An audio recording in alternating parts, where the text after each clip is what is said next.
ओम साईं राम। आज का साईं वचन बाबा कह रहे हैं, मेरे बच्चे, ये चंचल मन ही हमारे मन को अशांत कर, हमारे हृदय को, चित्त को अशांत कर देता है और हमें दुख की अनुभूति कराता है। अगर हम इस पर नियंत्रण पा सकें, जो सबसे कठिन साधना है, तो हमारे जीवन में हमें शांति और सुकून स्थिर रूप से महसूस होने लगेगी।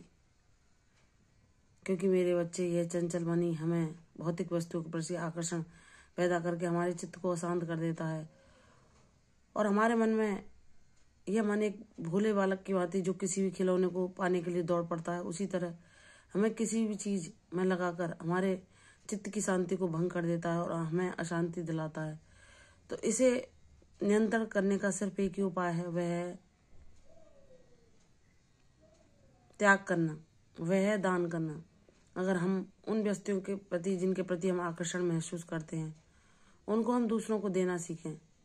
कभी भी हमें ज़्यादा संग्रह करने की भावना ना हो। हर चीज़ को हम किसी को भी दे सकें तो हम जैसे उसका आकर्षण जितना महसूस करते हैं, वह धीरे धीरे हमें समाप्त होता जाएगा और हमें वैराग्य उत्पन्न होने लगेगा। इसलिए बाबा ने जो अन्नदान बताया है, वह सबसे श्रेष्ठ विधि है त्याग करना सीखने की।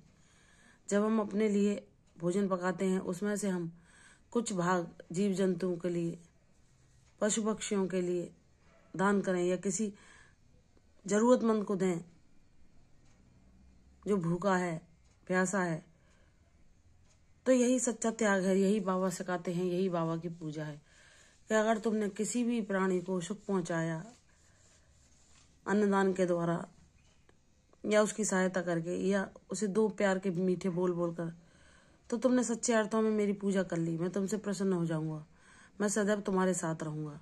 और वहीं दूसरी ओर, अगर तुम कितने भी अच्छे हो और तुमने किसी के बोलने पर, चाहे वह तुम्हारे लिए शत्रु भाव क्यों ना रखता हो, अगर कठोर वाणी में उत्तर दिया और उसके हृदय को वह शब्द ठेस पहुंचाए, तो तुम्हारे बाबा को कभी अच्छा नहीं लगेगा। क्योंकि मेरे बच्चे, जैसे तुम्हारा दिल जितना भोला है, जितने पवित्र ऊर्जा वाले तुम हो, वैसे ही वाणी में भी बहुत मधुरता लाओ। क्योंकि जो आसपास तुम्हारे नकारात्मक लोग हैं, तुम्हारे लिए षड्यंत्र रचते रहते हैं, लेकिन मैं हूं ना तुम्हारा रक्षा कवच बने हुए हर पल तुम्हारे साथ। तो मैं नहीं चाहता कि तुम्हारी वाणी भी किसी को ठेस पहुंचाए और उसका जो क्रोध है या उसकी जो दुर्भावनाएं हैं वह तुम्हारे जीवन में प्रवेश करें। मैं नहीं चाहता।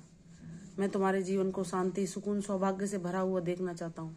जैसे एक पिता अपने बच्चे के लिए सर्वश्रेष्ठ साधन उपलब्ध कराता है, सब कुछ अच्छा ही चाहता है कि उसका बच्चा सुकून से रहे, सारी सुविधाएं उसे मिलें, वैसे ही है तुम्हारा बाबा। तुम्हारे जीवन में कोई भी नकारात्मक चीज को नहीं आने देगा।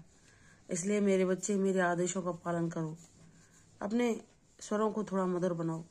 तुम्हारी वाणी जितनी मधुर होगी, तो कोई व्यक्ति जो तुमसे क्रोधित भी होगा, वह भी तुम्हारी वाणी के द्वारा शांत हो जाएगा।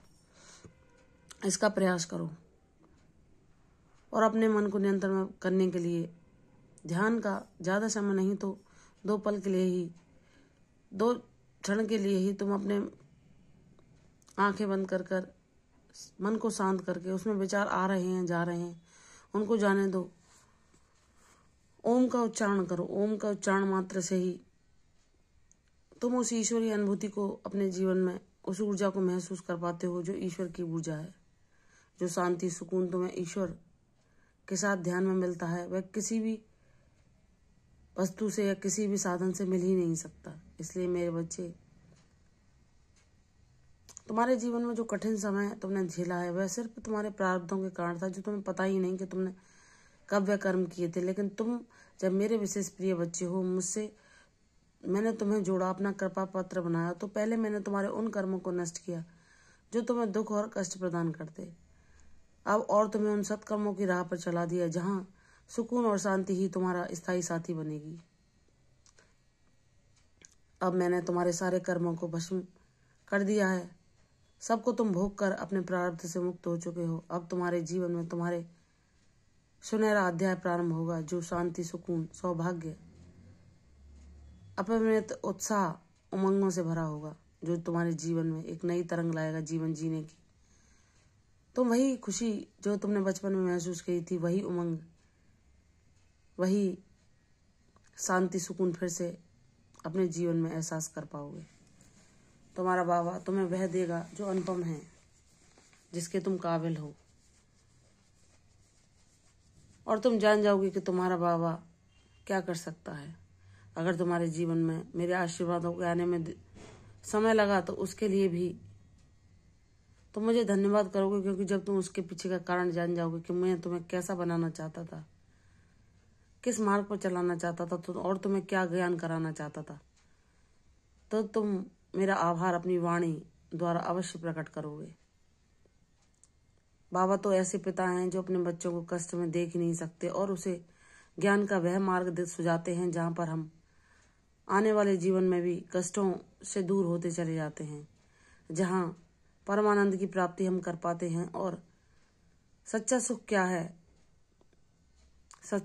सच्चा ज्ञान क्या है, वह बाबा के द्वारा उनके बच्चे बनने पर जान पाते हैं। तो हे मेरे साईनाथ, मैं परम सौभाग्यशाली हूँ जो आपका प्रेम मिला, आपका आशीर्वाद मिला और आपकी कृपा दृष्टि मिली। हाँ, मेरे अंदर वह क्षमता नहीं कि मैं आपकी लीलाओं को समझ सकूं।